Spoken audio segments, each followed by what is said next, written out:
বুঝছেন কিচ্ছু? আমি জানি তো বুঝতেন না, কারণ ওই যা দেখাইছি তা অনুসরণ করতে করতে আপনারা এখন বুঝার ক্ষমতাই আড়াই ফেলাইছেন।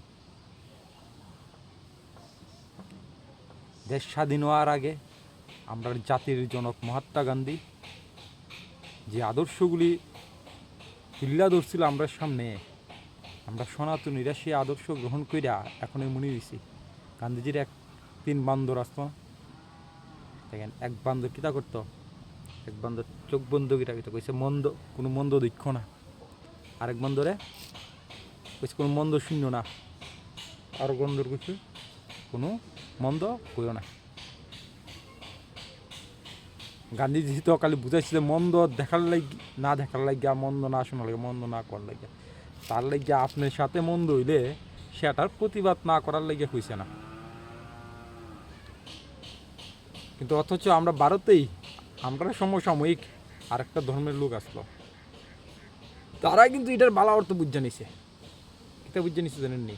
তিন বান্দরের মধ্যে একটা বান্দর কিতা করতো, একটা বান্দর চোখ বন্ধ হইরে রাখে, মানে একটা কিতা একটা মন্দ দেখে না, বাকি দুইটা মন্দ দেখে ঠিকই। আর আরেকটা কিতা করে কান বন্ধ করে, মানে মন্দ শুনতো না। আর বাকি দুইটা কি কানে ধরে রাখছে, বাকি দুইটা মন্দ শুনতে আছে ঠিকই। আর একটা চোখ মুখ বন্ধ করে তুই রাখে, এক কইতো না, কিন্তু বাকি দুইটা কইব ঠিকই।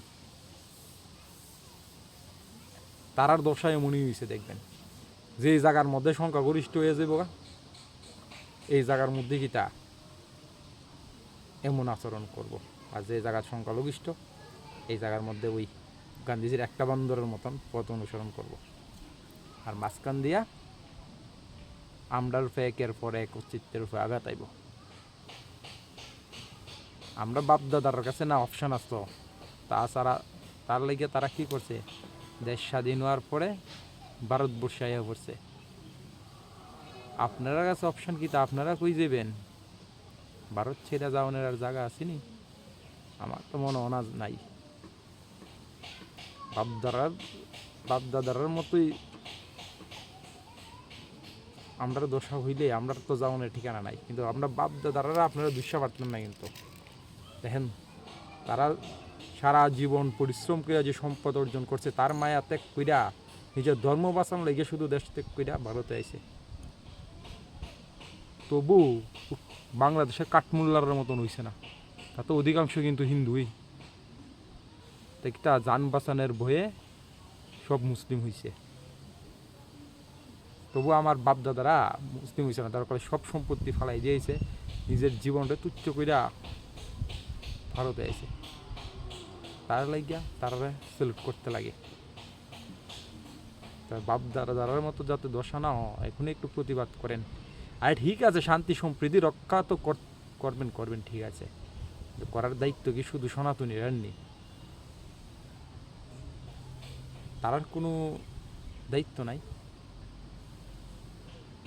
এই ছাত্র আন্দোলনটা কেন্দ্র করিয়া, ছাত্র বৈষম্য আন্দোলন যে চলছিল, এটা আমি আপনারা কিন্তু প্রথমে কিছু শুরুতেই যে এটার পিছনে আমেরিকা মদত আছে। তাইলে দেখেন না, আমেরিকা কিন্তু আগের থেকে প্ল্যান করে রাখছে। কারে তারা নোবেল পুরস্কার দিছে? এক ব্যবসায়ীরা মানুষের শান্তি লেগে নোবেল পুরস্কার দিতে পারে, পাবেন?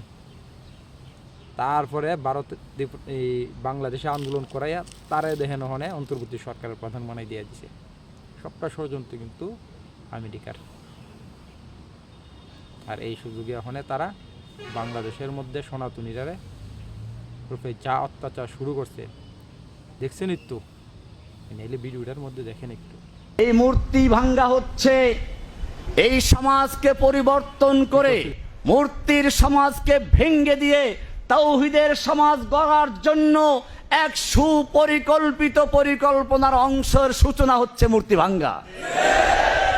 আর এই রকম কোন পরিকল্পনা কোন বুড়া মানুষের মাথায় ঢোকে না, ঢোকে তো যুবকের মাথায় ঢোকে।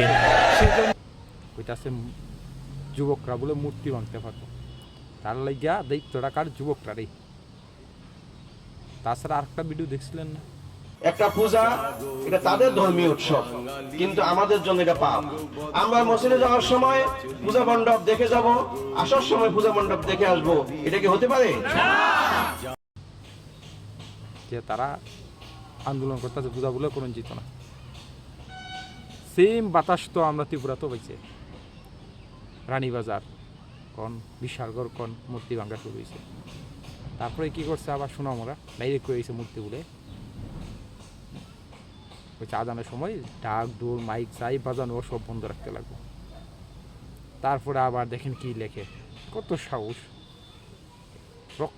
রক্তের বন্যাগুলো বয়ে দিব।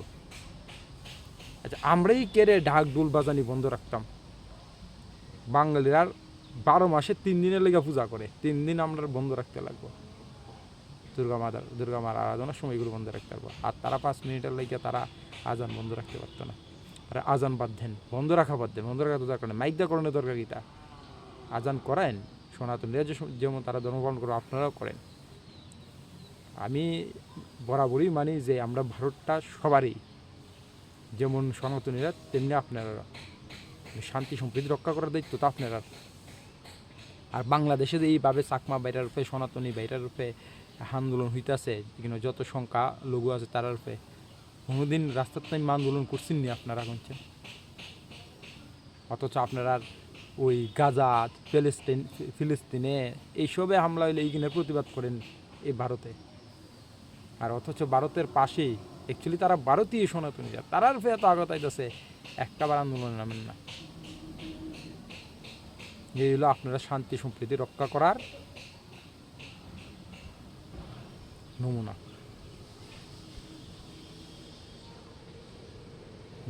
যারাই কিছু উদারবাদী আছে মুসলমানের মধ্যে, তারার বিরুদ্ধে তারা দেখবেন তারাও বিভিন্নভাবে আঘাত আনে। এই বাংলাদেশে সেম করা হইতেছে। বাংলাদেশে যে এতগুলি ব্লগার আসলো, এখন সংখ্যাটা কই আছে কোনছেন, মানে হাতে কোনো 8-10 জন নাই। যারা সংস্কারবাদী উদার দৃষ্টিভঙ্গি রাখতো সবগুলিরে তারা মারছে, নাই তো দেশ থেকে বাগাইছে। সেম কিন্তু এই আশাদ নূর দেখেন থাকতে পারতেছে না, তারপরে তসলিমা নাসরিন থাকতে পারতেছে না। কে রে এত হিংসা ভাই? থাকেন না মিল্লামিশা। আমরাও দুর্গা পূজা করি শান্তিতে, আপনারা আজান দেন, সব কিছু সমস্যা কি আর করছেন? এখন বাংলাদেশের পরিবেশ যদি ত্রিপুরাতেও বানাইতে যান, ত্রিপুরার সংখ্যাগরিষ্ঠ মানুষকে তা মানবনি কোনোদিনই মানত না। আপনার কাছে একটাই রিকোয়েস্ট থাকবো, ত্রিপুরাত বাংলাদেশের মতো পরিবেশ সৃষ্টি করায়েন না, প্লাস বাংলাদেশে যা হইতেছে তার প্রতিবাদ করেন নিন না। এটা কোনোদিনই কাম্য না। আমি কোনো দেশের সংখ্যালঘুর রূপে সংখ্যাগরিষ্ঠরা আক্রমণ করা কোনোদিনই উচিত না। সবাই মিল্লামিশা থাকা দরকার, শান্তি সম্প্রীতি বজায় রাখা দরকার। আমরা ভারতে যেমন শান্তি সম্প্রীতি বজায় রেখা অতীতকাল থেকে চলে আইতাছি, এখনও চলতেছে, ভবিষ্যতেও চলবে। তার পাশাপাশি আমরা যে প্রতিবেশী দেশগুলি আছে সেগুলি তো শান্তি সম্প্রীতি রক্ষা করতে লাগবে। আর সেটার দায়িত্ব কিন্তু আপনার মধ্যে পড়ে, কারণ আপনারা তো ওই দেশের ছোট্টখাটো কোনো ঘটনা হইলে অন্য জায়গার মধ্যে দেখি আপনারা প্রতিবাদের মিছিল বন্যা বয় দেন।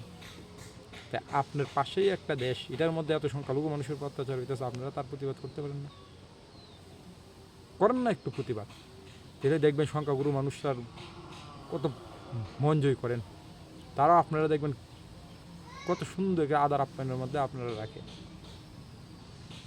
যদিও দেখলাম মহারাজের অধীনে কিছু সংখ্যালঘু ভাই তারা ওই চাকমা সম্প্রদায়ের আক্রমণ ইচ্ছে পরে তারা কিছু আন্দোলন নামছে, এটি তো রাজনৈতিকভাবে,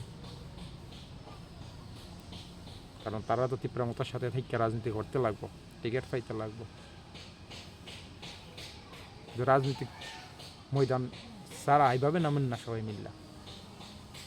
যত আমরা ত্রিপুরার মধ্যে সংখ্যালঘু ভাই বোনরা আছেন, সুবুদ্ধি সম্পূর্ণ ভাই বোনরা আছেন, সবাই নামবেন না, নামে একটু প্রতিবাদ করেন। প্রতিবাদ করলে দেখবেন তখন সব আমাদের দেশের যত সংখ্যাগুরু মানুষ আছে তারা আপনারা কীভাবে বাহবা দেয়। যদিও তো অন্যায় করতে নামতেন না, অন্যায়ের প্রতিবাদ করতে নামবেন। যদি এতটুকু করতে না পারেন, এটা তো আপনার বাংলাদেশের মতো ত্রিপুরা তো এমন পরিবেশ সৃষ্টি করার অধিকার নাই আপনার। শুধু এইগুলি নেই, আরও কি হইতেছে দেখেন। এই বাংলাদেশের থেকে এখন না হইরা টাকা নাই দিকে তারা এখন ইলিশ রপ্তানি করতে বাধ্য হয়েছে। আর আমরা ভারতের মধ্যে কত কোটি কবরা আছে, যে ইলিশ মাছের মধ্যে সনাতনীরা রক্ত লজ্জা রয়েছে, সেই ইলিশ মাছ খাওয়ান লজ্জা উচ্চ বিড়া লাগছে। আরে না খাইলে কি ওরে ইলিশ মাছ বাঁচতি না, ইলিশ মাছ খাওয়ান লেগে আনতেই লাগবো তোরা। না খাইয়া দেখ 1 বছর বাংলাদেশের অর্থনীতির অবস্থা কি হয়। যেটি পিক আপ দেয় পিক আপ হয়েছে, আগামীতে ভিক্ষা করবো বলে ইলিশ মাছ লয়ে জানাইলে আমরা খাওয়ান পাইতাম না। মানে আসল কথা তাই। দেখতেছেনই তো ক্রিকেট ম্যাচের নমুনা, বাংলাদেশের 3 কান কিন্তু গেছে গা। আজকে যদি মনে হয় বৃষ্টি না হয়ে খেলা হয়, আরও 3-4 কান যাইব গা। তা কালকের মধ্যে দেখবেন এগুলি 250-এর মধ্যে বান্ডিল করে লাইছি, বান্ডিল কইরা প্যাক কইরা দেখবেন বাংলাদেশ পড়াই দিছি। এক টাকলা ইমন টাকলা দেখছেননি, কইস তো বাংলাদেশ জিতবি, নাইলে টাকলা করবো, ফরন লাগছে তার। আর আমিও কইছিলাম যদি আমরা ভারত হারি আমিও টাকলা করব। আর আমি জানি 100% শিওর এই বাংলাদেশ যা খালি ফেসবুকে আর মুখের কথার জুড়ে বেচ্চা আছে, এগুলি ফিল্ডে কিছুই করতে পারে না। এর কবে শিয়াল কুত্তাটাই না লেগে গেলে এগুলি যদি মুখের জোর না থাকতো, মুখের জোরের কারণেই এগুলি বেচ্চা রয়েছে। তবে আস্তে আস্তে এটা কিন্তু পাকিস্তান থেকে দশা খারাপ হইব, পাকিস্তান থেকে এখন এটার অর্থনীতি কিন্তু আর খারাপ হইতেছে। এটাই তো বুঝতেছে না দিন দিন কী হইব। যে সব সনাতনী বাইরের কাছে এবং আমরা সংখ্যা লোক বাইরের কাছে আবেদন থাকবো, দুর্গা পূজার 3টা দিন সবাই শান্তি সম্প্রীতিতে থাকুন। এইসব ছাড়েন, এইসব করে আর কি লাভ হইতো না। 3 দিনে লেগে পূজা করবো, এটার মধ্যে এত বিধিনিষেধ আরোপ করতে লাগবো আপনার। আর বাংলাদেশে যা হইতেছে এটার প্রতিবাদ করেন। নমস্কার।